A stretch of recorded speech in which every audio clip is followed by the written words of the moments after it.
ওয়াজ করতে দেয়নি 16 বছর। মঞ্চে আসলেই না তারা আগে আমাদের কানে ওয়াজ শোনায় দিছে, হুজুর ওয়াজ করবেন আকাশের আর কবরের, দুনিয়া আমরা দেখে নেব। দেখছেন, দুনিয়া দেখবে ওরা আর আমরা দোয়া করে দেব। এরকম করেই চলে গেছে। বহু কিছু দেখেছি, এখন আমরা কোরআন দেখব। কি দেখব বলেন? কি দেখব? যে দল কোরআন চায় না সেই দলের মুখে আমরা থুতু মারি, ঠিক কি না? যে দল কোরআন চায় সেই দলকে আমরা বুকে নেব, আর যে দল কোরআন চায় না লাথি মারবো, ঠিক কি না? সোজা কথা। রাগ করতেছেন নাকি? রাগ করতেছেন? কারণ আমার টার্গেট দুনিয়া না আখেরাত। দুনিয়া টার্গেট হলে পরে দুনিয়ার রাজনীতি করতাম, দুনিয়ার দল করতাম। আমাদের দল করতে হবে দুনিয়ার না আখেরাতের। আমাদের চিন্তা কি দুনিয়া নিয়ে না আখেরাত নিয়ে? এই জন্য আগে দোয়া করবো দুনিয়ার না আখেরাতের। কিন্তু কোরআনে তো দোয়া আসছে আগে দুনিয়ার, আসছে না?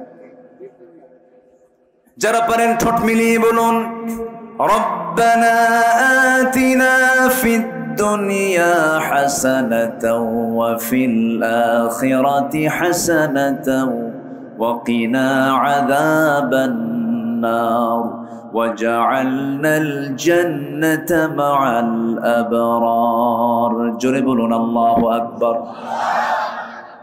দুনিয়া যদি সুন্দর না হয়, আখিরাত কেমন করে সুন্দর হবে? দুনিয়াকে সুন্দর সাজাবো আখিরাতের চিন্তা করে, আখিরাতের ভাবনা নিয়ে দুনিয়াকে সাজাবো আমরা। দুনিয়াতে আমার আমলগুলো হবে আখিরাত কেন্দ্রিক। আমার চোখ, আমার কান, আমার নাক, আমার জিহবা, আমার অঙ্গ প্রত্যঙ্গ সবগুলো হুকুম মেনে চলতে হবে কার? আল্লাহর দেওয়া বিধিবিধান মতো যদি আমি চলতে পারি, আমার আল্লাহ আমার জন্যই তো জান্নাত রেখে দিয়েছেন। সেই জান্নাত হবে আমার মূল টার্গেট। সেই জান্নাতে যাওয়ার জন্য টিকিট কাটতে হবে জান্নাতের। জাহান্নামের লাইনে চড়ে আপনি জান্নাত কখনো পাবেন না। আপনি যাবেন ঢাকা, কিন্তু আপনি যশোর ট্রেন লাইনে, আপনি ঝিনাইদহ ট্রেন লাইনে, আপনি ঝিনাইদহ ট্রেনে আপনি চড়েছেন, টিকিট কাটতে হবে আপনার ঢাকামুখী, কিন্তু আপনি টিকিট কাটছেন হলো পঞ্চগড়মুখী। যাবে নাকি বলেন তো? কাঙ্ক্ষিত লক্ষ্যে আপনি পৌঁছতে পারবেন নাকি বলেন?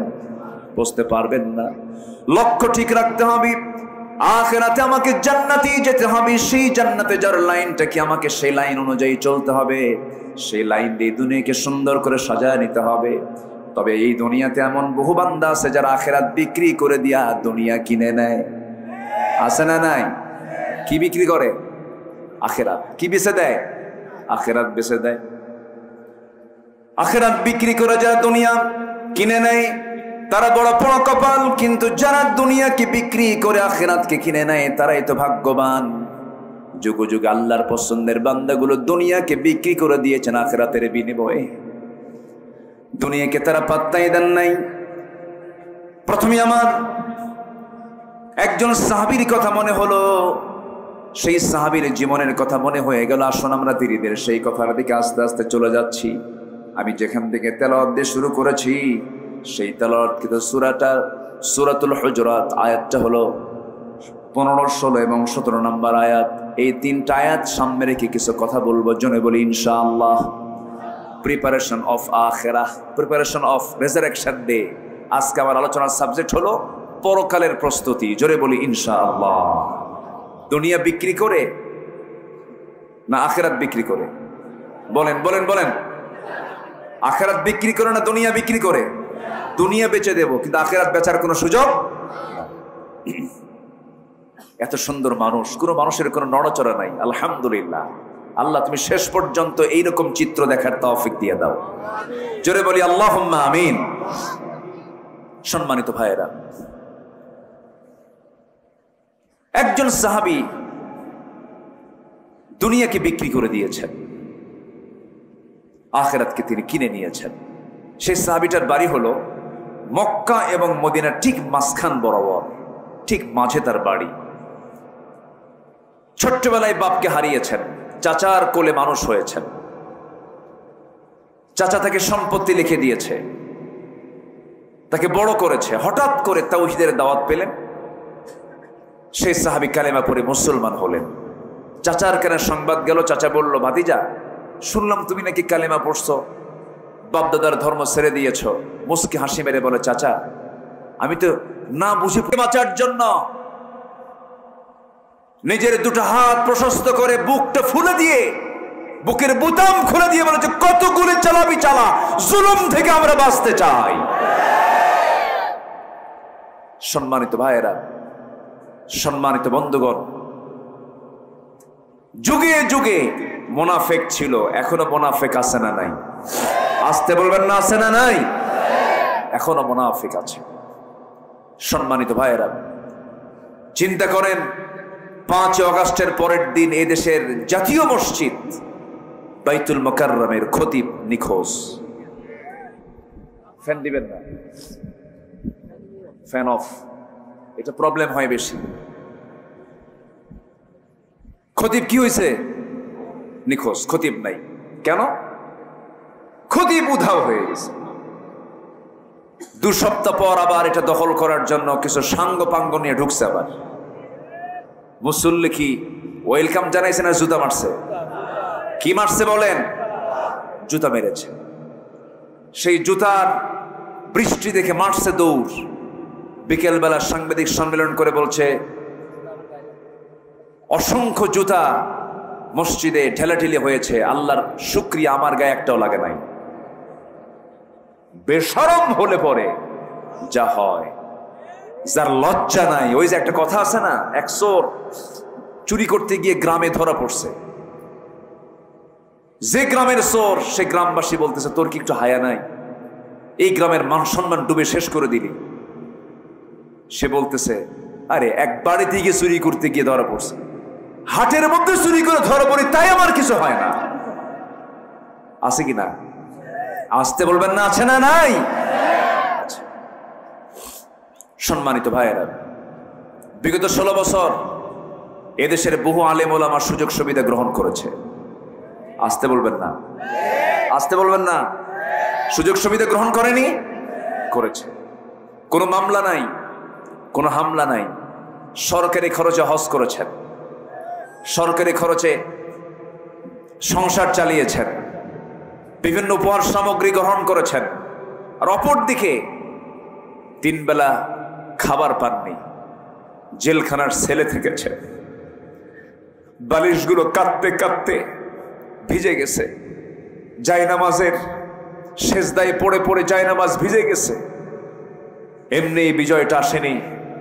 আল্লামা সাইদির যেদিন ইন্তেকাল হয় বিকালবেলা, যখন আমি শুনতে পেলাম উনি ইন্তেকাল করেছেন, শাহাদাত বরণ করেছেন, উনি যখন ওনাকে যখন ঢুকানো হলো হসপিটালে, সেই সময় তার মুখে ছিল শেষ কান্না না শেষ হাসি? বলেন, শেষ কান্না না শেষ হাসি? এই হাসি হলো 5 আগস্টের পরের এই বিজয়ের হাসি, ঠিক কিনা? বুঝতে হবে, উনি 25 বছর আগে বলেছিলেন, বাংলাদেশে এমন একটি সময় আসবে নাস্তিকরা পালানোর জন্য একটি ইঁদুরের গর্ত খুঁজে পাবে না। পায় নাই, পেয়েছে কলার পাতা, ঠিক কিনা? একজন শীর্ষস্থানীয় ধনী, চিন্তা করেন, হাজার হাজার কোটি টাকার মালিক, পালানোর জন্য শেষ পর্যন্ত দাড়িটাও কাটলো, মাথার চুলটা কালো বানালো, নৌকায় চললো, কোস্টগার্ড ধরে ফেললো তার বন্ধু আইনমন্ত্রীকে। আইনমন্ত্রীকে কোস্টগার্ড ধরে নিয়ে চলে যাচ্ছে। আইনমন্ত্রী বলে, আমার একা নিয়ে যাও কেন? আমার সাথে তো আরেকজন আছে। কে? ওই যে বসে আছে। ওটা কে? চিনি না তো। কে? ভালো করে দেখো। কে? দরবেশ। কে বসে আছে? দরবেশ। ধর্মের ব্যবসা আমরা করি না। ধর্মের ব্যবসায়ী তারাই চ্যাম্পিয়ন যারা বাঁচার জন্য দাড়ি রাখে, বাঁচার জন্য দাড়ি কাটে। ধর্মের ব্যবসায়ী তারাই চ্যাম্পিয়ন যারা নির্বাচন আসলে পরে মাথায় পট্টি লাগায়, দুর্গা পূজা আসলে পরে মাথায় তিলক লাগায়, ঠিক কিনা? আমরা ধর্মের ব্যবসা করি না। কষ্ট পাচ্ছেন নাকি? কথা বলবো? কথা বলে যাই, জোরে বলি ইনশাআল্লাহ। আমরা দুনিয়া বেচবো না আখিরাত বেচবো? দুনিয়া যাক, আখিরাত বিক্রি করার কোনো সুযোগ, কারণ দুনিয়াটা ক্ষণকাল যাবে একভাবে। আমার বন্ধুগণ, আমার নবীজি বললেন, ওরে আব্দুল্লাহ, চিন্তা করো না, যাও আমি তোমার জন্য দোয়া করে দিলাম, বিছানায় মরণ হলে পরও তোমার শহীদের মর্যাদা আল্লাহ রাব্বুল আলামিন দিয়ে দিবেন। চলে গেলেন তিনি, আহলে সুফার সদস্য হয়ে গেলেন। কোরআন তার সামনে আসলো। সব সাহাবীর কোরআন তেলাওয়াত একরকম, এই সাহাবীর কোরআন তেলাওয়াতটা ভিন্ন রকম।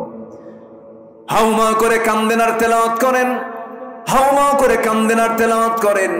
নবীর কাছে রিপোর্ট জমা হলো, হুজুর নতুন একজন আপনার সাহাবী এসেছে, খুব চিৎকার করে করে কোরআন পড়ে। রাসূল বলছেন, কে? আব্দুল্লাহ।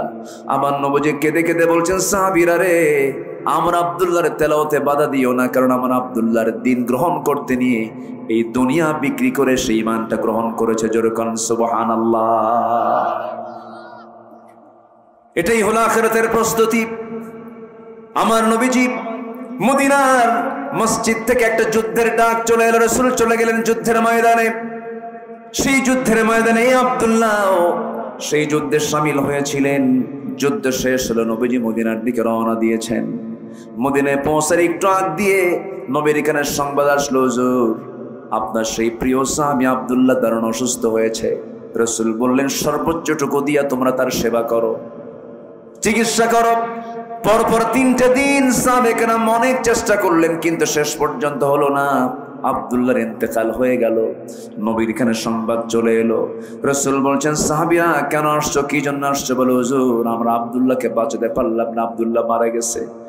আমার নবীজির কান্না বন্ধ হয় না। নবীজি কাঁদতে কাঁদতে বলছেন, সাহাবীরা রে, গোসলের বন্দোবস্ত করো, কাফনের কাপড়টা পরায়া দাও। আজকে আমার প্রিয় সাহাবী আব্দুল্লাহর জানাজার দায়িত্ব আমি কাউরে দেব না, আমি রাসূল নিজে তার জানাজার ইমামতি করব। জোরে বলি সুবহানাল্লাহ। আমার নবীজি জানাজার প্রস্তুতি নিয়ে নিলেন, জানাজায় দাঁড়ায় গেলেন। জানাজা শুরু হয়ে গেল। জানাজা রাসূল পড়াচ্ছেন, নবীর চোখ দিয়ে টপ টপ করে পানি পড়ছে, তার জন্য দোয়া করছেন। জানাজা সম্পন্ন হওয়ার পর রাসূল বলছেন, সাহাবীরা রে, আমার আব্দুল্লাহর কবরটা কোথায় খনন করেছে? হুজুর ওই যে 2 পাহাড়ের চিপায় মাঝখানে। রাসূল বলছেন, দেখছি অনেক দূরে হয়েছে, তবুও সাহাবীরা তোমরা কেউ আব্দুল্লাহর লাশটা কবরে নামাবা না, আমাকে নিয়ে যাও, আমি রাসূল নিজে আব্দুল্লাহর লাশটা কবরে নামায়ে দেব। আমার নবীজি সোজা হেঁটে চলে গেলেন, কবরের সামনে দাঁড়ালেন।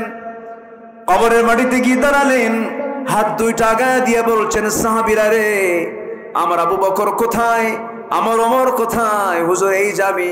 রাসূল বলছেন, আবু বকর আমার ডানে নামো, ওমর আমার বামে নামো। কবরে নেমেছেন কয়জন?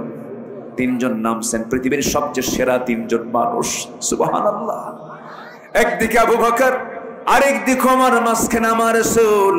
পৃথিবীর সেরা 3 জন মানুষ, একজন ভাগ্যবান সাহাবীর কবরে নেমেছেন। আমার নবীজি হাত সামনে আগায় দিলেন। পাশে রাসূল বলছেন, আবু বকর তুমিও হাত আগায় দাও, আমার সাহাবী আব্দুল্লাহর লাশটা নিয়ে আসো। নিয়ে আসা হলো। নবীজি পিঠ বরাবর ধরলেন, বললেন, আবু বকর মাথাটা ধরো, ওমর পাটা ধরো। 3 জন মিলে কবরে শোয়া দিলেন। আমার নবীজি নিজ বরকতি হাতে তার মাথাটা কিবলামুখী করে দিলেন। বুকের উপরে হাত রেখে আসমানের দিকে তাকায় তাকায় রাসূল কাঁদা কাঁদা কণ্ঠে বলছেন, আল্লাহ, আকাশের মালিক ও আল্লাহ, এই যে আমার সাহাবী আব্দুল্লাহ, আমি নিজেই তাকে ভালো করে চিনি, জানি। সেই আমার আব্দুল্লাহ দুনিয়া বিক্রি করে সেই ঈমানটাকে এনেছে, দুনিয়া বিক্রি করে আখিরাতটাকে সে গ্রহণ করে নিয়েছে। আজ এই মুহূর্ত পর্যন্ত আমি বিশ্বনবী এই সাহাবীর উপরে সন্তুষ্ট আছি, তুমি আল্লাহ মেহেরবানি করে আমার আব্দুল্লাহর প্রতি সন্তুষ্ট হয়ে যাও। এই দোয়া শোনার সঙ্গে সঙ্গে একজন পাশে দাঁড়িয়ে থাকা সাহাবী সাদ বিন আবি ওয়াক্কাস রাদিয়াল্লাহু তাআলা আনহু চিৎকার মেরে উঠলেন আর বলছেন, আকাশের মালিক আল্লাহ, আমার চাইতে বড় বড় কপাল আর কে আছে? আমি আজকে জীবিত সাদ বিন আবি ওয়াক্কাস না হয়ে যদি কবরের বাসিন্দা হতাম, আমার জীবনটা বড় ধন্য হয়ে যেত। যে কবরে নেমেছেন পৃথিবীর সেরা সেরা 3 জন মানুষ। জোরে বল সুবহানাল্লাহ। আমার ভাইরা, এই জন্য দুনিয়াটা বিক্রি করে দেব আখিরাতের কাছে। জোরে বলি ইনশাআল্লাহ, আরো জোরে বলি ইনশাআল্লাহ। সেই প্রস্তুতি নেওয়ার জন্য আমরা কোরআন থেকে শিক্ষা নেব। মোটামুটি 15টা শিক্ষা নিয়ে আজকে যাব আখিরাতের প্রস্তুতির জন্য। 15টা শিক্ষা। কয়টা শিক্ষা বলেন? 15টা শিক্ষা। নাম্বার 1, আমি কি একটাও বলেছি? কোন সূরা থেকে তেলাওয়াত করেছি বলেন তো? সূরা হুজরাত। নাম্বার 1 হলো আল্লাহ রাব্বুল আলামিন সূরা হুজরাতের 15 নম্বর আয়াতে বলছেন, ইন্নামাল মুমিনুনা আল্লাযীনা আমানু বিল্লাহি ওয়া রাসূলিহি সুম্মা লাম ইয়ারতাবু ওয়া জাহাদু বিআমওয়ালিহিম ওয়া আনফুসিহিম ফি সাবিলিল্লাহ উলাইকা হুমুস সাদিকুন। জোরে বলুন আল্লাহু আকবার। নাম্বার 1 হলো আখিরাতের জন্য যে প্রস্তুতি নেওয়া দরকার। নাম্বার 1 হলো আল্লাহ এবং নবীর প্রতি দ্বিধাহীন ঈমান আনতে হবে, জান মাল দিয়ে জিহাদ করতে হবে। এটা হচ্ছে 1 নাম্বার কন্ডিশন। ঈমান আনবো আমরা আল্লাহর প্রতি সন্দেহ করে না দ্বিধাহীন ভাবে। বলেন সন্দেহ না সন্দেহ মুক্ত, সংশয় না সংশয় মুক্ত, সন্দেহ না সন্দেহ মুক্ত। এটা কে বলছেন? কে বলছেন? আল্লাহ বলছেন। 2-1 জন করে উঠতেছে, আমি মানে শেষ করে দিলে ভালো হয়। হ্যাঁ ওঠে কেন? ও অনেক সময় বসেছিল, আমি কষ্ট দেব না, আর একটু সময় বসেন। জি একটু বসেন, একটু বসেন। আল্লাহ তুমি সবার প্রতি রহমত নাজিল করো। জোরে বলি আমিন, আরো জোরে আমিন। সম্মানিত ভাইয়েরা, এত বড় মাহফিল যারা আসছেন, মাহফিল কমিটিকে আপনাকে আসা যাওয়ার ভাড়া দিয়েছে? না। আপনাকে যাওয়ার সময় কি কেউ কিছু খাওয়ায় দেবে? তাও না। নিজের অর্থ খরচ করে, সময় ব্যয় করে এই যে আসছেন, এটাই ওই জালিমদের সহ্য হয় না।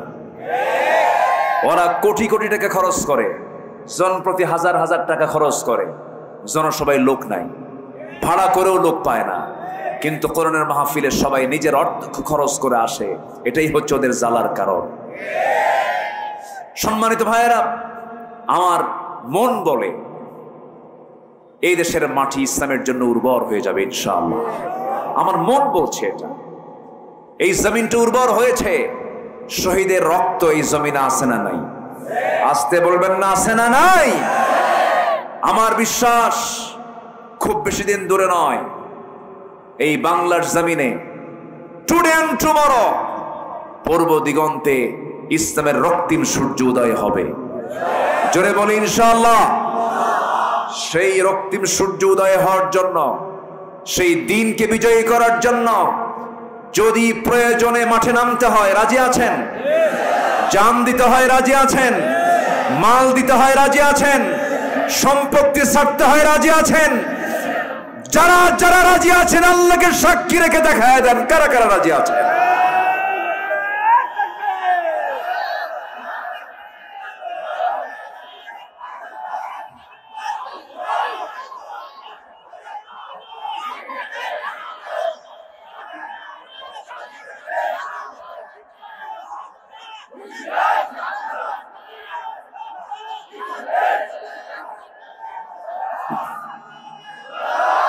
আল্লাহ কবুল করুন। জোরে বলি আমিন। আজ 28 অক্টোবর, মনে আছে কিনা আপনাদের জানি না। 2006 সাল মনে আছে? মনে আছে আপনাদের? লগি বৈঠার তাণ্ডব লীলা। আজকের অনেক ছাত্র বৈষম্য আন্দোলন যারা করেছ, তোমরা হয়তো জানো না অনেকেই। ইতিহাস ডকুমেন্টারি দেখে নাও, কত নির্মম হতে পারে মানুষ। একটা মানুষকে লগি বৈঠা দিয়া মারতে মারতে মেরে ফেলে সেই মরা লাশের উপরে এরা নাচানাচি করেছিল। ভিডিও ফুটেজ এখনো আছে না নাই? আসতে বলবেন না আছে না নাই? ওই দিন শত শত ওই সন্ত্রাসী গুন্ডাদের হাতে হাতে অস্ত্র ছিল, নিরস্ত্র ইসলামী আন্দোলনের কর্মীদের উপরে তারা হামলা চালিয়েছিল। তারা প্ল্যান করেছিল আমিরে জামাত তৎকালীন শহীদ মতিউর রহমান নিজামী সহ, আলী হাসান মুজাহিদ সহ তাদেরকে দুনিয়া থেকে বিদায় করে দেওয়ার জন্য। কিন্তু সেই রক্ত আজ কথা বলা শুরু করেছে, ঠিক কিনা? শহীদের রক্ত কখনো বৃথা যেতে পারে। সম্মানিত ভাইয়েরা, শহীদ জসিম সেই দিন শাহাদত বরণ করেছে। তাদের মার কান্না আল্লাহকে শোনেন না? আসতে বলে শোনেন না? শুনেছেন কিনা? শুনেছেন কিনা? শুনেছেন। সম্মানিত ভাইয়েরা, ফেরাউনরা টিকতে পারেনি। ফেরাউন ছিল হলো 1600 বছর, আর এরা ছিল হলো 16 বছর। সংখ্যা যে কেমনে মিলল বুঝলাম, মিলছে না? একটু মিলে গেছে। ওটা ছিল হলো বিগ ফেরাউন, এটা হলো মিনি ফেরাউন। কি ফেরাউন বলেন? ফেরাউন, তবে একটু ছোটখাটো, এটা কিছু না।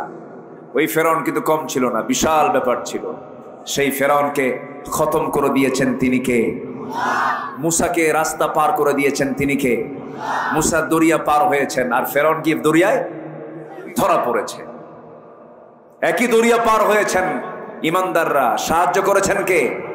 আর সেই দরিয়া পার হতে নিয়ে কে ধরা খাইলো? কে ধরা খাইছে? ফেরাউন ধরা খেয়েছে। কারণ তার পথটা ছিল রাইট না রং? রং ছিল। আমার বন্ধুগণ, আখিরাতের প্রস্তুতি পর্ব চলছে। আমরা কেমন করে প্রস্তুতি নিয়ে নেব? নাম্বার 1 হলো দ্বিধাহীন চিত্তে আমরা আল্লাহকে মানবো, রাসূলকে মানবো। নাম্বার 2 হলো তাকওয়াটা অর্জন করব আমরা। অনেক লম্বা লম্বা ব্যাখ্যামূলক কথা ছিল, অনেক রাত হয়েছে, আস্তে আস্তে করে পয়েন্টগুলো শেষ করে শেষের দিকে আস্তে আস্তে যাব। মায়ের আছে তো নাকি? মায়ের আছে? বলি আলহামদুলিল্লাহ। মায়েরা মাহফিলে পর্দা মানে, মাহফিলে যখন আসে বোরকা পরেন, মাহফিলে যখন আসেন সুন্দর করে কাপড় চোপড় ঢেকে ঢুকে চলে আসেন। কিন্তু বিয়ার দিন গায়ে বোরকা থাকে নাকি? ঈদের দিন বোরকা থাকে নাকি? বিয়ার দিন থাকে না, ঈদের দিন থাকে না, আর কিসের দিন থাকে না? হ্যাঁ, যখন মার্কেটে চলে যায়, মার্কেটে যাওয়ার সময় বোরকা পরা লাগে না। আমার মায়েরা, আজকের মাহফিলে যারা আসছেন, পরকালকে চিন্তা করুন। জাহান্নাম থেকে যদি বাঁচতে চান, আপনার সুন্দর যে চামড়াটা আছে, সুন্দর যে চেহারাটা আছে, এই সতরটা আপনাকে ঢাকতে হবে। দুনিয়া ঢাকবেন, আল্লাহ রাব্বুল আলামিন জাহান্নাম থেকে আপনার জন্য জান্নাতটা খুলে দিবেন। আমার মায়ের একটু মনোযোগ দিয়ে কতগুলো শুনবেন। নাম্বার 1 হলো আল্লাহ রাসূলকে দ্বিধাহীন চিত্তে বিশ্বাস করতে হবে। আল্লাহর জমিনের দিন কায়েমের জন্য জানমাল দিয়ে জিহাদ করতে হবে। নাম্বার 2 হলো তাকওয়াটা অর্জন করতে হবে। তাকওয়া মানে হলো বেঁচে থাকা, হারাম থেকে বাঁচতে হবে, গুনাহ থেকে বাঁচতে হবে। তাআওয়ানু আলাল বিররি ওয়াত তাকওয়া ওয়া লা তাআওয়ানু আলাল ইসমি ওয়াল উদওয়ান। নাম্বার 3 হলো ন্যায় প্রতিষ্ঠা, সদাচার করতে হবে।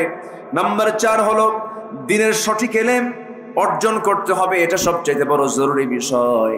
এক, শয়তান কখনো শিক্ষিত মানুষকে সহজে ঠকাতে পারে না, শয়তান ধরে মূর্খকে। কিন্তু শয়তান কখনো কোরআনের জ্ঞানে জ্ঞানবান বান্দাকে কখনো ফিতনায় ফেলতে পারে না। হেরে যায়, জ্ঞানের কাছে সবাই হেরে যায়। জ্ঞান হলো পাওয়ার। জ্ঞান কি? শক্তি। এই শক্তির কাছে পৃথিবীর কোনো শক্তি টিকতে পারে না। সেই জ্ঞান হলো ওহীর জ্ঞান, সেই জ্ঞান হলো কোরআনের জ্ঞান। সেই জ্ঞান নিজে অর্জন করতে হবে, সন্তানকেও শেখাতে হবে। সন্তানকে চোখ বন্ধ করে মাদ্রাসায় দিবেন। কোথায় দিবেন বলেন? স্কুলে দিয়ে বহু গার্জিয়ান ভুল করে ফেলছে। বেশ কিছু মুরব্বী ঢাকার জুমার মসজিদে মাঝে মাঝে খুতবা দেই।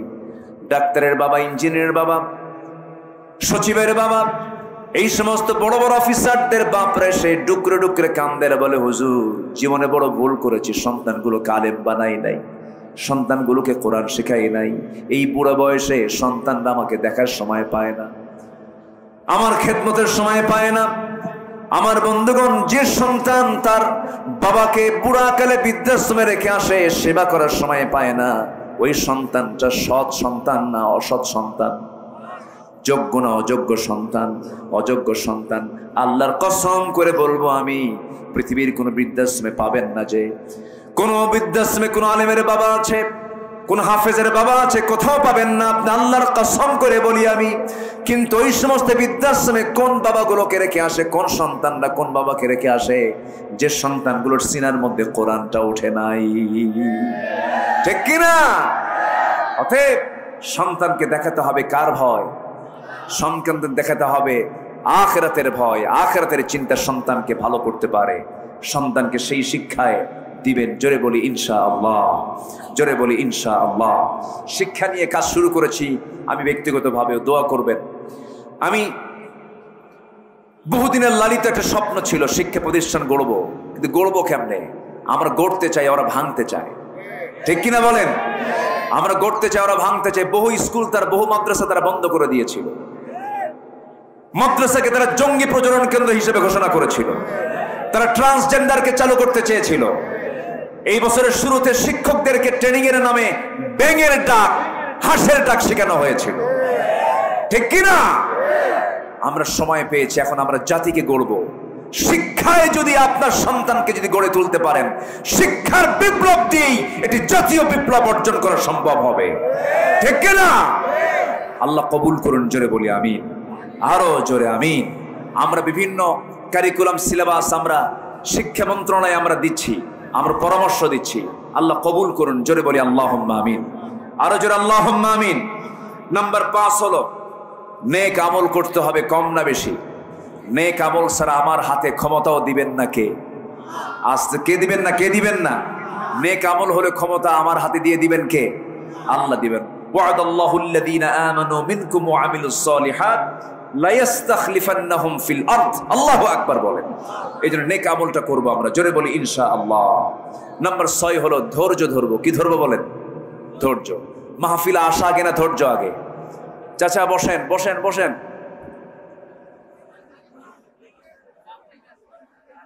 বসেন। অনেক সমস্যা, রাত হয়েছে, আসেন দোয়া করি আমরা। হ্যাঁ, আলোচনা চলো, হুজুর মরুক। হ্যাঁ, সব দিকে তাকাবো আমরা, জোরে বলি ইনশাআল্লাহ। খুব ভালো মানুষ আপনারা, জি আমি আপনাদের রেসপন্স পাচ্ছি, যতক্ষণ পাবো আমি ততক্ষণ চালাবো, জোরে বলি ইনশাআল্লাহ। নাম্বার 6 ধৈর্য ধারণ করা। কি ধৈর্য? কি বলেন বলেন? কি বিয়া আগে না ধৈর্য আগে? ব্যবসা আগে না ধৈর্য আগে? মাহফিলে বসা আগে না ধৈর্য আগে? হ্যাঁ, সব জায়গায় ধৈর্য। নামাজ আগে না ধৈর্য আগে? দেখবেন কিছু ধৈর্যহীন মুসল্লি আছে, ইমাম নামাজ লম্বা করলে পিছন থেকে গলার ঝাঁকি মারে, আছে না নাই? আছে না নাই? খুতবা লম্বা হলে পরে খালি কসর মসর করে, আছে না নাই? ধৈর্য সবার আগে, ধৈর্য। বিয়ে করেছে ধৈর্য নাই, মারে খেলে সকাল বিকাল তালাক মারে, আছে কিনা বলেন? তালাক মেরে মেরে বউটাকে আবার রাখেও। তখন কি বিয়ে হয় না জেনা হয়? তখন কি বিয়ের সম্পর্ক না জেনার সম্পর্ক? তাহলে ধৈর্যের কি দরকার আছে? ধৈর্যের দরকার আছে। ধৈর্যের বিকল্প কোনো পথে জান্নাত পাওয়া যাবে না।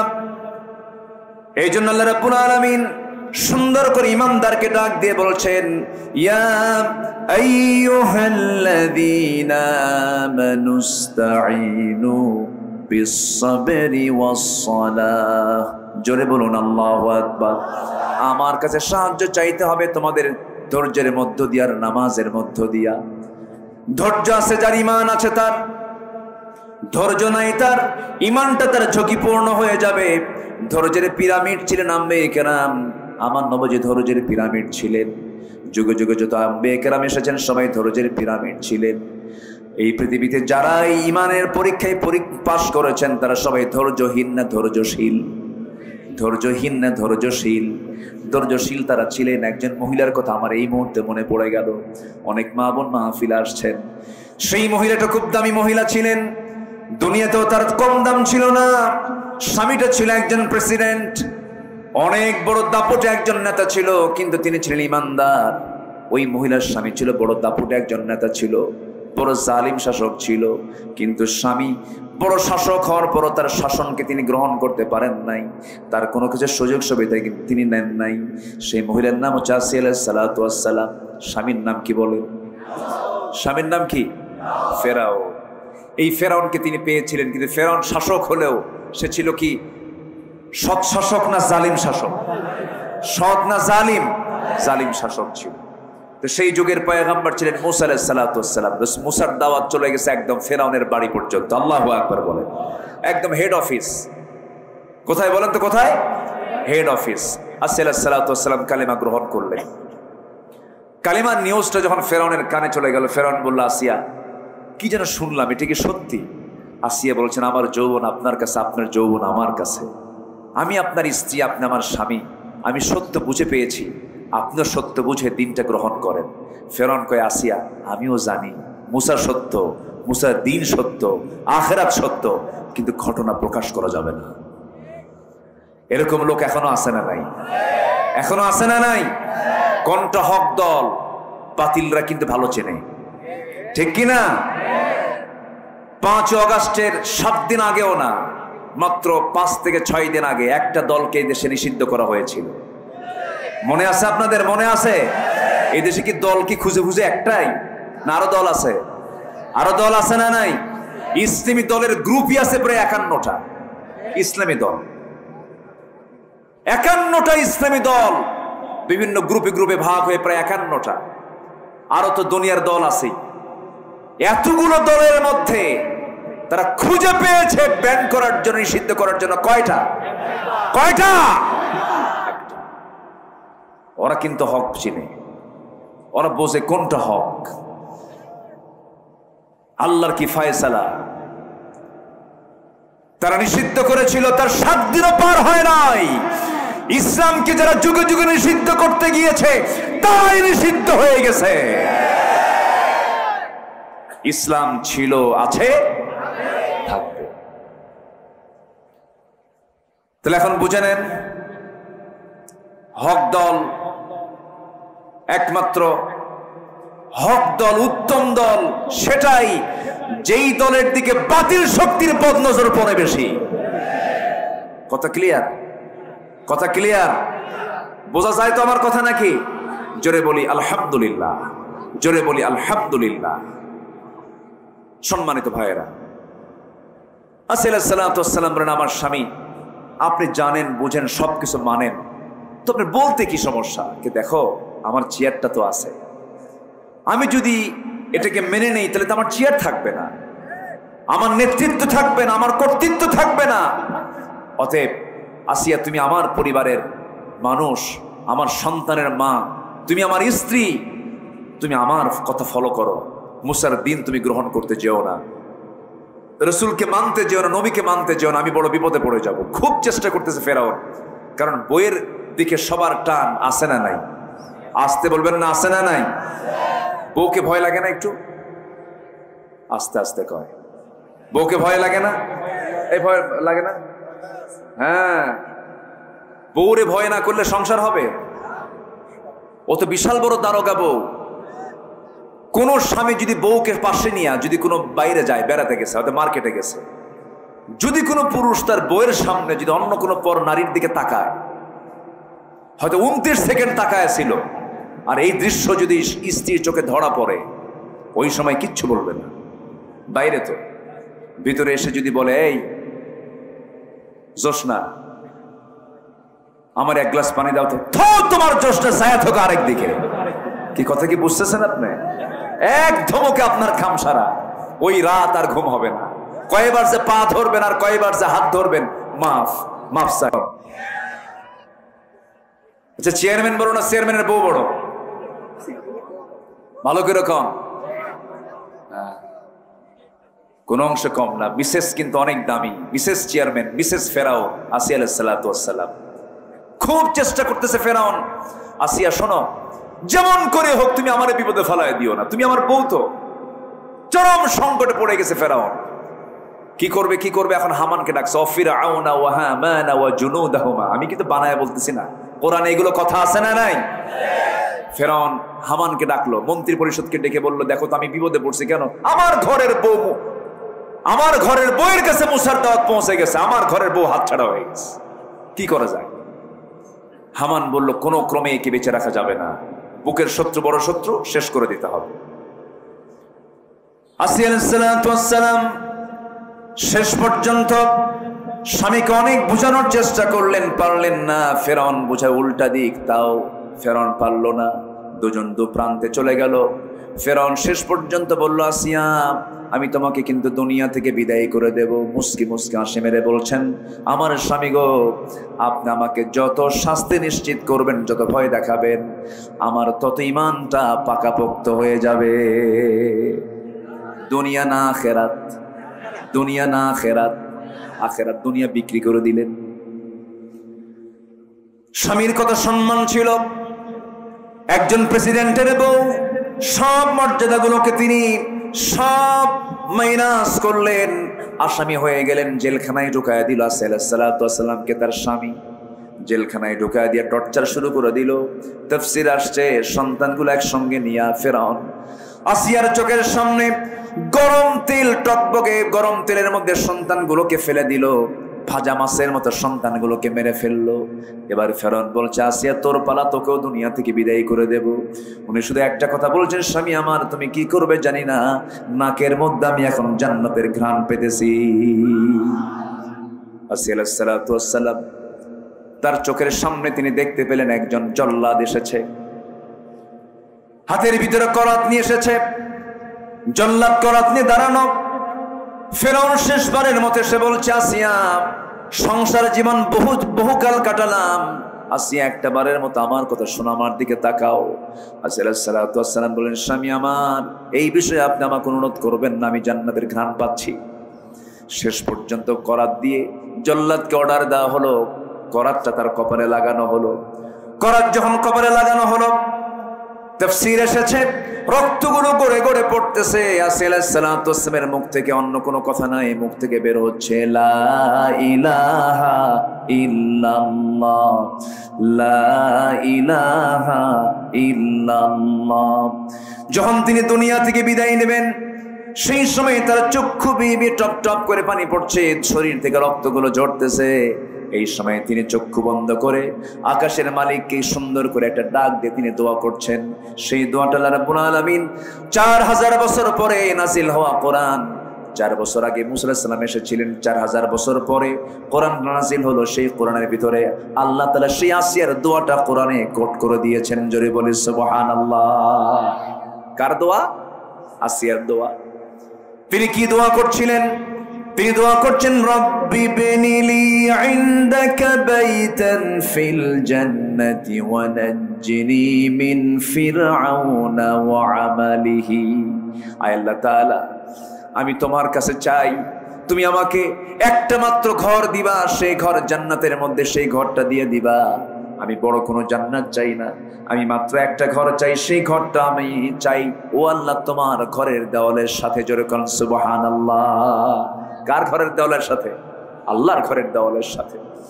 আল্লাহ আমি তোমার প্রতিবেশী হতে চাই, তোমার ঘরের সঙ্গে আমার একটা ঘর বানায় দাও। ফেরাউন থেকে তুমি আমাকে বাঁচায় দাও, এই বিপদ থেকে তুমি আমাকে রক্ষা করো। আসিয়া আলাইহিস সালাতু ওয়াস সালাম দুনিয়াটা বিক্রি করে দিলেন, দুনিয়াটা শেষ করলেন, আখিরাতকে কিনলেন। জোরে করুন সুবহানাল্লাহ। আমার বন্ধুগণ, কি ধৈর্যের পরিচয় আসিয়া আলাইহিস সালাতু ওয়াস সালাম দিয়েছেন।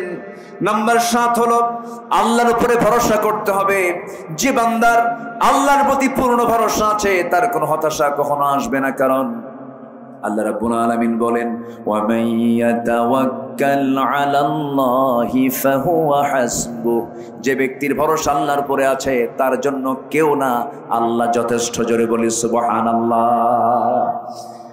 নাম্বার 8 হলো দুনিয়াবি ভোগ বিলাসী নিমগ্ন না হয়ে আখিরাতের আবাসকে মূল লক্ষ্য হিসেবে গ্রহণ করতে হবে। দুনিয়াটা মায়া মরিচিকা। যুবকরা, বিয়ে করছো তুমি, সুন্দর বউটা ঘরে পাইছো, বাচ্চা একটা ফুটফুটে হয়েছে। হঠাৎ করে ঝিনাইদার মোড় থেকে হরিণাকুণ্ড আসার পথে অনেক রাস্তার মোড় আছে, দেখলাম রাস্তার এমন মোড় আছে ব্রেক মারা কঠিন। হঠাৎ করে এক মোড়ের মধ্যে হুন্ডা প্যাঁচ লাগায়া তুমি খাদে পড়ে মারা গেলা। তুমি দুনিয়া থেকে বিদায় নিলে, সুন্দরী বউ তোমার ঘরের ভিতরে হাওমাও করে কাঁদতে কাঁদতে পাগলের মতো হয়ে গেছে, সেন্সলেস হয়ে যাবে। 2 দিন 3 দিন কাঁদবে, সন্তানটা এতিম হয়ে থাকবে।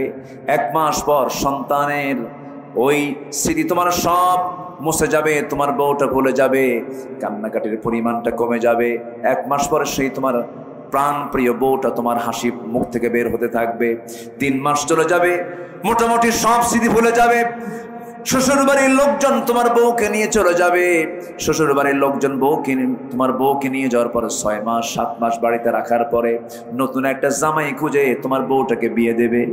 বিয়ে দেওয়ার পরে নতুন স্বামীর ঘর যখন করবে, স্বামীকে নতুন স্বামী পাওয়ার পর তোমার ওই বউটার মুখ থেকে বের হবে, আমার আব্বা ভালো সিদ্ধান্ত নিয়েছেন আপনি, কারণ আগের স্বামীর চাইতে এই স্বামী আরো ভালো। ঠিক কিনা বলেন? এই তো দুনিয়া। কোন ভালোবাসা, এগুলো মায়া মরিচিকা। কেউ আমার আপন না। যা কিছু করতেছি সব আমার পরের জন্য করছি। সন্তান সব দখল করে ফেলবে, আমার প্রজন্ম সব দখল করে ফেলবে। যা কিছু থাকবে সেটা হলো দুনিয়া না আখিরাত। কি থাকবে বলেন? কি থাকবে? আখিরাতটাই থেকে যাবে। আল্লাহ রাব্বুল আলামিন বলছেন, ওয়ালাল আখিরাতু খায়রুল লাকা মিনাল الأولى والآخرة خير وأبقى জোরে বলুন আল্লাহু আকবার। নাম্বার 9 হলো নিজকে বাঁচাতে হবে, পরিবারকে জাহান্নাম থেকে বাঁচাতে হবে। জাহান্নাম থেকে বাঁচানোর কি কাজ, সেই কাজগুলো আমাদের করতে হবে, প্রস্তুতি নিতে হবে। কু আনফুসাকুম ওয়া আহলিকুম নারা, নিজে বাঁচো, পরিবারকে জাহান্নাম থেকে বাঁচানোর চেষ্টা করো। নাম্বার 10 হলো তওবা করা। কি করা বলেন? আস্তে কয় কি করা? কার কাছে? আস্তে বলবেন না, কার কাছে? আল্লাহ। তওবা করলে গুনাহ থাকে না। আল্লাহু আকবার বলেন, আর যদি আল্লাহু আকবার। তওবা করলে কি থাকে না? গুনাহ থাকে না। থানায় আমার নামটা কালো তালিকায় আছে, আমি ভালো হয়ে গেছি, কিন্তু কালো তালিকা থেকে আমার নাম কিন্তু কাটা যায় না। থানায় যদি কারো নাম একবার কালো তালিকায় ওঠে, মৃত্যু পর্যন্ত এই নামটা তার কালো তালিকায় থেকে যায় ভালো হওয়ার পরেও। কিন্তু আমার আল্লাহ বলেন, বান্দারে তোর নামের তালিকা যদি জাহান্নামে থেকে যায়, জাহান্নামের তালিকায় নামটা থাকে, কিন্তু তুই যদি তওবার মতো তওবা করে আমার পথে ফিরে আসিস, জাহান্নামের তালিকা থেকে তোর নামটা মুছে ফেলে দিয়ে আমি আল্লাহ রহমান রহিম তোর নামটা আমি জান্নাতের তালিকায় তুলে দেই। এটা কার দয়া? আসতে বলবেন না, কার দয়া? গুনাহ বান্দার হতেই পারে, কোন বান্দার গুনাহ নাই বলেন? সব বান্দারই গুনাহ আছে। গুনাহ তো বান্দার যোগ্যতা, বান্দা গুনাহ করবে এটা তার যোগ্যতা। ফেরেশতার গুনাহ করার কোনো যোগ্যতা নাই। বান্দা গুনাহ হয়ে যাবে, কিন্তু বান্দা গুনাহ করার সঙ্গে সঙ্গে অনুতপ্ত হয়ে যাবে, আল্লাহ গুনাহটা করে ফেলছে, আল্লাহ তুমি আমারে মাফ করে দাও। গুনাহ করার সঙ্গে সঙ্গে যদি বান্দা তওবা করে বলে, আল্লাহ এই গুনার জীবনে করব না, আমারে মাফ করে দাও, আপনার চাইতে দেরি আল্লাহর দিতে দেরি নাই। জোরে কোন সুবহানাল্লাহ। আমার ভাইরা, একজন মহিলা সাহাবীর কথা মনে হয়ে গেল আমার এই মুহূর্তে। বলবো একজন মহিলা সাহাবী কিন্তু আমার নবীর কাছে দৌড় মেরে এসে বলছেন, ইয়া রাসূলুল্লাহ আমার ঘুম হয় না, বড় টেনশনে আছি। কি টেনশন বলো? হুজুর আমি জিনা করে ফেলেছি। রাসূল বলেন, না তুমি জিনা করো না। না হুজুর আমি জিনা করে ফেলেছি। না তুমি জিনা করো না। হুজুর আমি জিনা করে ফেলছি। পরপর 3টা বার বললেন, রাসূল মানা করলেন। এরপরও তিনি বলছেন, হুজুর আপনি আমাকে বাঁচাতে চান দুনিয়ার শাস্তি থেকে, কিন্তু আমি বাঁচতে চাই আখিরাতের শাস্তি থেকে। আমি জিনা করেছি। রাসূল বললেন, জিনা যে করেছো সন্তান পেটে আসছে নাকি? হুজুর সন্তান পেটে চলে আসছে, মিন্স বন্ধ হয়ে গেছে। যাও সন্তান ডেলিভারি হয়ে চলে আসো। হুজুর বাঁচবো তার গ্যারান্টি কি? গ্যারান্টি নাই, তোমার জন্য দোয়া করে দিলাম।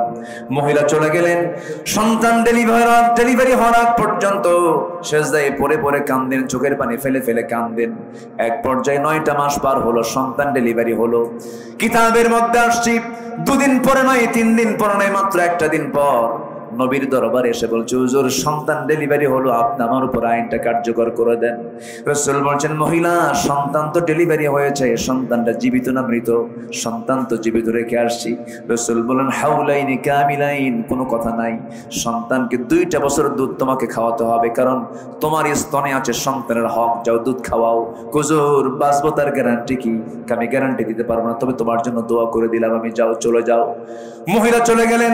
সন্তান ডেলিভারি হওয়ার পরে সন্তানকে আবার দুধ লালন পালন করলেন, দুধ খাওয়ালেন। 2 বছর নয় 6 মাসের মাথায় সন্তানের টোটালি দুধ বন্ধ করে দিলেন। টোটালি দুধ বন্ধ করে অন্য খাবারের প্র্যাকটিস গড়ে তুলে সন্তানকে এবার 3 দিন, 3য় দিনের মতো সন্তানকে কোলে করে নিয়ে নবীর সামনে হাজির হয়ে বলছেন, হুজুর এবার দিয়ে আমি 3 বার আসলাম শাস্তি নেবার জন্য, আমার উপরে শাস্তি কার্যকর হোক এটা আমি চাই। আপনি আমাকে আজকে আর ফেরত দিবেন না। আমার বুকের স্তন ছাড়াও দুধ ছাড়াও সন্তানটা বাঁচবে এমন ব্যবস্থা আমি করে দিয়েছি, অন্য খাবার খেয়ে বাঁচতে পারবে। আমার নবীজির সামনে হাতটা গায়ে দিলেন, সন্তানটা কোলের মধ্যে উঠায় নিয়ে সাহাবায়ে কেরামকে বলছেন, সাহাবীরা এই যে সন্তান আমার হাতে দেখতেছে, এই সন্তানের যে লালন পালনের দায়িত্ব গ্রহণ করবে আমি রাসূল এবং ওই সাহাবী জান্নাতের মধ্যে এই 2 নখের দূরত্ব অবস্থান করব। কয়েকজন দৌড় মারলেন, সন্তান একজনের হাতে তুলে দিলেন। রাসূল বলছেন, যাও মহিলাকে নিয়ে যাও, উন্মুক্ত মরু প্রান্তরে বুক পর্যন্ত পুঁতে রেখে পাথর মেরে তাকে শেষ করে দাও। কার বিধান? আসতে বলবেন না, কার বিধান? নবীজি হুকুম দিচ্ছেন, কিন্তু নবীজির চোখ বেয়ে বেয়ে টপ টপ করে পানি পড়ছে। উম্মতের প্রতি আমার নবীর দরদ কম না বেশি? আসতে বলবেন, খুব কম না খুব বেশি? খুব বেশি দরদ। কাল হাসরের ময়দানে সবাই বলবে নাফসি নাফসি, শুধু একটা মাত্র ব্যক্তি বলবেন উম্মতি উম্মতি। সব মানুষ সমস্ত নবী সমস্ত মানুষ সব বলবে নাফসি নাফসি, আমার নবী একটা বড় নাফসি নাফসি বলবেন না, বলবেন আমার নবী উম্মতি উম্মতি। আমার নবীজি বলছেন এই মহিলাকে নিয়ে যাও, উন্মুক্ত মরু প্রান্তরে বুক পর্যন্ত পুঁতে রেখে পাথর মারো। নবীজি হুকুম দেন, নবীজি চোখের পানি ফেলে ফেলে কাঁদেন। সাহাবে কেরাম ধরে নিয়ে চলে গেলেন, বোরকা পরায়া দিয়া বুক পর্যন্ত পুঁতে রেখে পাথর যখন মারতেছিলেন, সাইয়েদনা আলী পাথর মারতেছিলেন, সেই সময় ওই মহিলার রক্ত কিছু এসে আলীর হাতে লাগলো। রক্ত লাগার সঙ্গে সঙ্গে তিনি নাসিকা কঞ্চিত করলেন। আমার নবীর সামনে এসে বলছেন, ইয়া রাসূলুল্লাহ, আমরা যখন পাথর মারছিলাম ওই মহিলার কিছু নাপাক রক্ত এসে আমার হাতে লেগেছিল। নাসিকা কঞ্চিত করলেন, পড়াশোনা করছেন। রাসূল বলছেন, আলী তুমি কার রক্তকে নাপাক রক্ত বলো? তুমি কোন মহিলাকে পড়াশোনা করছো? তুমি কি জানো ওই মহিলার রক্ত জমিনে পড়ার আগেই আল্লাহ পাক তাকে জান্নাতের মেহমান বানায় নিয়েছে। তওবা বলেন, কি বলেন, কি তওবা। আমার নবীজি বলেন, আলী যা বলেছো বলেছো, মহিলার জানাজার আয়োজন করো, আমি জানাজা পড়ায় দেব। রাসূল জানাজা পড়ালেন। জানাজা পড়ানোর শেষে রাসূল বলেছেন, সাহাবীরা এই যে মহিলার জানাজা সম্পন্ন হলো, এই মহিলার জীবনের শেষ সময় পর্যন্ত তাকে আটকে রাখার জন্য জেলখানার প্রয়োজন হয় নাই, তাকে আটকে রাখার জন্য কোনো পুলিশ যাওয়া লাগে নাই। মহিলা নিজে হাজির হয়েছে বিচার প্রার্থী হয়ে বিচারকের কাছে। কার ভয়ে? আসতে বলবেন না, কার ভয়ে? আল্লাহর ভয়ে। আমার নবীজি বলছেন, ও সাহাবীরা, এই মহিলার জীবনের শেষ সময় পর্যন্ত যে পরিমাণ তওবা করেছে, এই তওবা যদি এই মদিনার 70 জন গুনাহগার বান্দাদের মাঝে যদি বন্টন করে দেওয়া হতো, 70 জন গুনাহগারকে আল্লাহ রাব্বুল আলামিন মাফ করে প্রত্যেককে আল্লাহ রাব্বুল আলামিন জান্নাত দিয়ে দিতেন। আমরা তওবা করব, জোরে বলি ইনশাআল্লাহ। আজকে থেকে এক ওয়াক্ত নামাজ ছাড়বো না। কোন কোন বান্দা বান্দি আছেন হাত উঁচু করেন, জোরে বলি ইয়া আল্লাহ, আমাদেরকে 5 ওয়াক্ত সালাত আদায় করার তৌফিক তুমি আল্লাহ দিয়া দাও। জোরে বলি আমিন, আরো জোরে আমিন, আরো জোরে আমিন। অনেক সময় হয়ে গেছে, 12টা বেজে গেছে, 12:10 কাছাকাছি হয়ে যাচ্ছে। আসুন যতটুকুন হয়েছে আমরা বলে ফেলি আলহামদুলিল্লাহ। জোরে বলি আলহামদুলিল্লাহ। 15টি পয়েন্টের 10টা পয়েন্ট হলো, আরো কিছু পয়েন্ট ছিল, কিন্তু আপনাদেরও আমি ধৈর্যচ্যুতি ঘটাতে চাই না। এই যে বসেন, বসেন, নামাজের মতো করে বসি আমরা, নামাজের মতো করে। ধৈর্য ধারণ করার শক্তি দাও গো মেহেরবান, আমায় দাও গো মেহেরবান। বুকের ভেতর ব্যথার নদী বইছে অবিরাম, বইছে বইছে অবিরাম। ধৈর্য ধারণ করার শক্তি দাও গো মেহেরবান, আমায় দাও গো মেহেরবান। জোরে বলি আমিন, আরো জোরে আমিন। আমরা সবার জন্য দোয়া করব, নামাজের মতো করে বসি আমরা। আমি অসংখ্য ধন্যবাদ জানাচ্ছি যে আপনারা এত রাত পর্যন্ত সবাই বসে বসে আলোচনাগুলো শুনেছেন। আল্লাহ কবুল করুন, জোরে বলি আমিন। অনেকে প্রবাস জীবনে আছেন, আমরা তাদের প্রবাস জীবনকে দোয়া করি, আল্লাহ তাদের প্রবাস জীবনকে সুখময় করে দেন, জোরে বলি আমিন। আচ্ছা, এখানে কিছু প্রশ্ন আসছে, কিভাবে একজন ভালো মুসলমান হওয়া যায়? তাহলে তো নতুন করে আবার 2 ঘন্টা ওয়াজ করতে হবে। আচ্ছা, হ্যাঁ, মহিলাদের পিরিয়ড চলাকালীন কি, আচ্ছা, হাতে না ছুঁয়ে আরবি মুখে পড়া যাবে কিনা? হ্যাঁ, দোয়া তাসবিহ তাহলিল গুলো আপনি পড়বেন, আল্লাহর নাম নেবেন না, আপনি নেবেন, কিন্তু কোরআনটা স্পর্শ করা যাবে না। লা ইয়ামাসসুহু ইল্লাল মুতাহহারুন। আল্লাহ তাআলা তাদেরকে এই সময়টা তাদেরকে রুখসত দিয়েছেন। পুরুষের কোনো রুখসত নাই, মেয়েদের রুখসত আছে না নাই? আচ্ছা, আল্লাহ পাক তাদেরকে সুযোগটা করে দিয়েছেন। জি, অনেক প্রশ্নই আসছে, অনেক সময় লাগবে, থাক, যতটুকু হয়েছে আমরা বলে ফেলি আলহামদুলিল্লাহ। সবাই বলি সুবহানাকাল্লাহুম্মা ওয়া বিহামদিকা আশহাদু আল্লা ইলাহা ইল্লা আনতা আস্তাগফিরুকা ওয়া আতুবু ইলাইকা। চিৎকার মেরে বলি, ইয়া আল্লাহ, আমার জীবনের সগীরা কবিরা, ছোট বড় সব গুনাহ তুমি আল্লাহ মাফ করে দাও, মাফ করে দাও। জোরে বলুন ইয়া রাব্বাল আলামিন, ইয়া রাব্বাল আলামিন। আমার জন্য সবাই দোয়া করবেন, দোয়া করবেন আমার জন্য, আমি আপনার জন্য দোয়া করি। আল্লাহ এই সম্পর্ক আল্লাহ পাক আখিরাত পর্যন্ত গড়ায় দেন।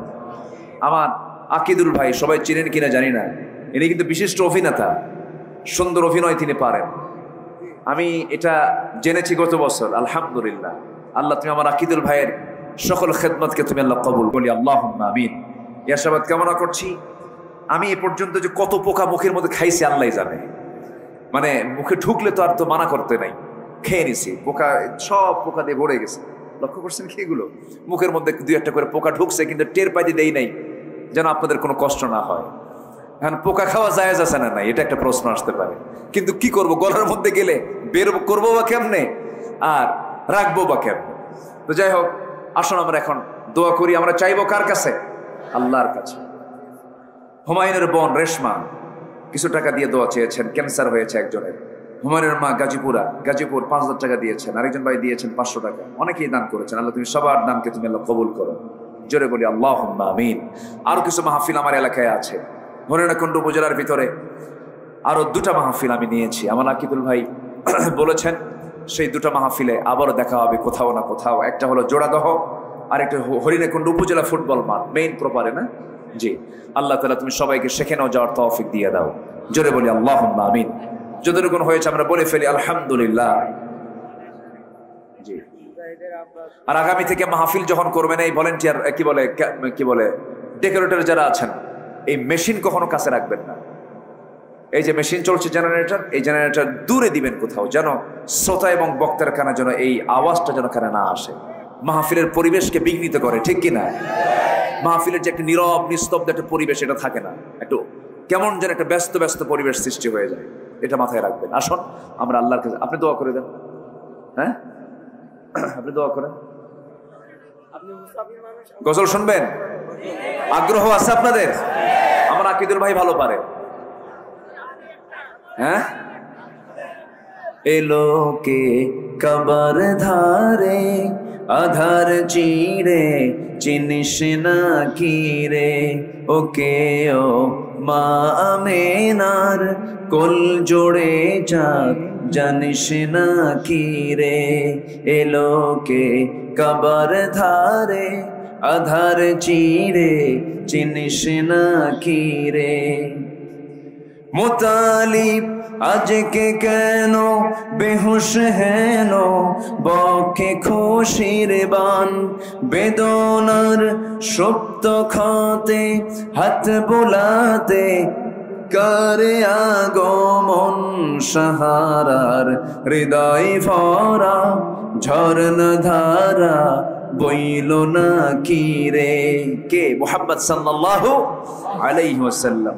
বাগিচায় ছন্দ বিলায় বুলবুলি হায়, আজ সে দিওয়ানা চুমু খায় প্রেমের ভাষায় গভীর নেশায়, বেপরওয়ানা গোলাপের অধর ভরে খুশবু ঝরে রয় না বাকি রে, এলোকে কবর ধারে আধার চিরে চিনিস না কি রে, ওকে ও মা আমেনার কোল জোড়ে চাঁদ জানিস না কি রে, জানিস না কি রে, জানিস না কি রে।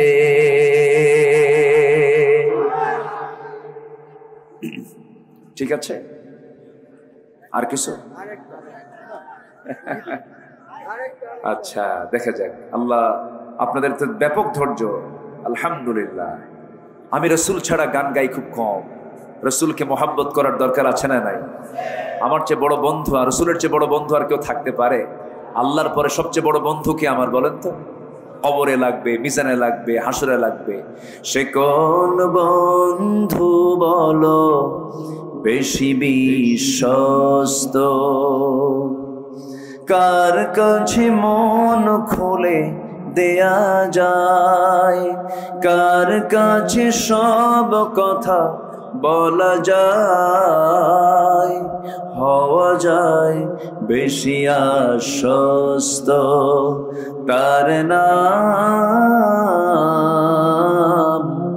আহমদ বড় বিশ্বস্ত। ঠিক কিনা?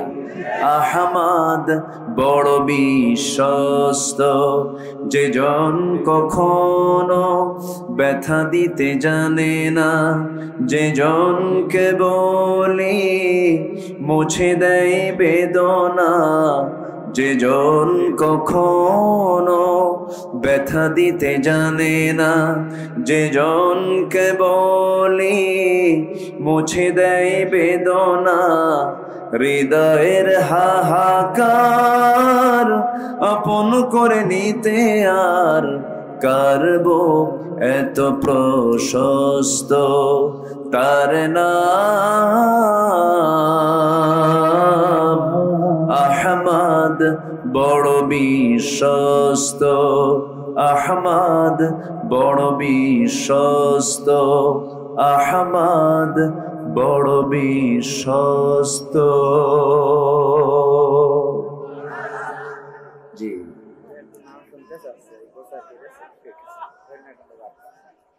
জি আলহামদুলিল্লাহ। আসুন আমরা আল্লাহর কি এটা সরাসরি, ও আচ্ছা, আজকের আলোচনা হরিণাকুণ্ড বার্তা একটা মিডিয়া আজকের আলোচনাটা প্রচার করেছে। জি আল্লাহ তুমি তাদের উত্তম জাযা দিয়ে দাও, জোরে বলি আমিন। খুশি হয়েছেন তো? ফজর পড়বেন তো? ফজর পড়েন? ফজর নামাজ পড়েন তো নাকি? হ্যাঁ, নামাজ পড়তে হবে। আসুন আমরা এখন দোয়া করি। আমরা চাইবো কার কাছে? আল্লাহর কাছে। আল্লাহুম্মা আমিন। রব্বানা যালামনা আনফুসানা ওয়া ইল্লাম তাগফির লানা ওয়া তারহামনা লানাকুনান্না মিনাল খাসিরিন। গভীর রাত, নিঝুম রাত, ঝিমানো রাত্রিতে হাজারো মুসলমান নরনারী নিয়ে তোমার কালামের দুটো আয়াতকে সামনে রেখে কিছু কথা বলার চেষ্টা করেছি। তোমার দরবারে কাঙ্গাল ফিকারির মতো শেষান্তে সে দুটো হাত পেতে আছে। আল্লাহ, গোড়ার দিকে নজর দিও না, বান্দা মনে করে তামাম জিন্দেগির গুনাহগুলোকে মাফ করে দাও। জনম দুঃখিনী মা যারা চলে গেল রে, জিন্দেগির গুনাহগুলো মাফ করে দাও, কবরগুলোকে জান্নাতের টুকরা বানায় দাও। অনেক আলোচনা শেষ করে বাড়ি ফিরে যাব, সবাইকে দেখবো, কিন্তু মার ঘরের দিকে তাকায় দেখবো মা আমার নাই রে, বাপটা নাই। মেহেরবানি করে তোমার কাছে প্রার্থনা করে আব্বা আম্মার কবরকে তুমি আল্লাহ জান্নাতের টুকরা বানাইয়া দাও। হাতটা একটু উঁচু করে, চোখটা বন্ধ করে আব্বা আম্মার জন্য আল্লাহর শেখানো দোয়া পরে সবাই দোয়া করুন। রব্বির হামহুমা কামা রব্বায়ানি সগীরা, রব্বির হামহুমা কামা রব্বায়ানি সগীরা, রব্বির হামহুমা কামা রব্বায়ানি সগীরা। আল্লাহ তাআলা বিশেষ করে এই মাহফিলের আয়োজন যারা করলেন, শোনার জন্য দূর দূরান্ত থেকে যারা আসলেন, বিনিময়ে কিয়ামতের কঠিন ময়দান যেদিন কেউ কাউকে চিনবে না, এমনকি মা সন্তানকে পর্যন্ত অস্বীকার করে বসবে, যেদিন মানুষ কাঁদতে কাঁদতে চোখের পানিগুলো ফরে যাবে, চোখ থেকে রক্ত বের হওয়া শুরু হয়ে যাবে, সেই কঠিন মুসিবতের দিন এ মাহফিল সবার জন্য নাজাতের মাধ্যম তুমি আল্লাহ বানাইয়া দিও। আল্লাহ তাআলা আমার ডানে বামে সামনে পিছনে যত ভাই হাত তুলেছেন, যার যা চাওয়া তুমি আল্লাহ পাওয়া করে দিও। অনেক মা বোন হাত তুলেছেন, যে পরিবার অশান্তি শান্তি দিয়ে দিও, যার যে অসুস্থতা তুমি আল্লাহ সুস্থতা দিয়ে দিও, যার যে সমস্যা তুমি আল্লাহ সমাধান করে দিও। আল্লাহ তাআলা তোমার বান্দাগুলোকে নিয়ে এমন সময় হাত তুলেছি, মুসলমানদের পায়ের তলায় মাটি নাই, মুসলমানরা আজকে মার খেতে খেতে শেষ হয়ে গেল। তোমার গায়েবী সাহায্য নাজিল করো, সমস্ত জুলুম থেকে মাজলুমদেরকে তুমি আল্লাহ বাঁচাইয়া দাও। আল্লাহ তাআলা 180 কোটি মুসলমানের জন্য একটা বড় পাঠাইয়া দাও। বাইতুল মুকাদ্দাসকে তুমি আল্লাহ মুসলমানদের হাতে তুলে দাও। আল্লাহ তাআলা কোন দিন দুনিয়া থেকে বিদায় হব জানি না, একদিন সবার কানে কানে সংবাদ যাবে আব্দুল্লাহ আমিন মারা গেছে, আকিদুল ইসলাম দুনিয়াতে নাই, মারা গেছে, শহীদুল ইসলাম নাই, আমিনুল ইসলাম নাই। এরকম করে করে একদিন সব দুনিয়া থেকে বিদায় নেব রে। তোমার কাছে ফরিয়াদ করি, ডান হাতে আমল নামা না আসা পর্যন্ত মরণ দিবা না। আয় আল্লাহ তাআলা, যেদিন মরে যাব রে, আমাকে টেনে হেঁচড়ে ঘর থেকে বের করে দেবে, সব কাপড় চোপড়গুলো খুলে নিয়ে সেলাইবিহীন কাপড় পরায় দেবে, কবরে রেখে আসবে। 24 ঘন্টা যাবে না, মাথার চুলগুলো খসে খসে পড়বে। 3 দিন যাবে না, চামড়াগুলো গলে গলে পোকার পেটের খাবার হয়ে যাবে। মাত্র 7টা দিন পেটের নানি বেরিয়ে সব চোখ মুখ কান নাক দিয়ে বের হওয়া শুরু হয়ে যাবে। মাত্র 7টা দিন পর, ও আল্লাহ, লাশ আর চেনা যাবে না। 3 মাস পর দেখা যাবে লাশের সাথে হাড় ছাড়া আর কিচ্ছু নাই রে, সব মাটিকে শেষ করে দিয়েছে। এই তো দুনিয়ার জীবন রে আল্লাহ। সে অন্তিম সময় যখন চলে আসবে, জবানে জারি করে দিও লা ইলাহা ইল্লাল্লাহু মুহাম্মাদুর রাসূলুল্লাহ।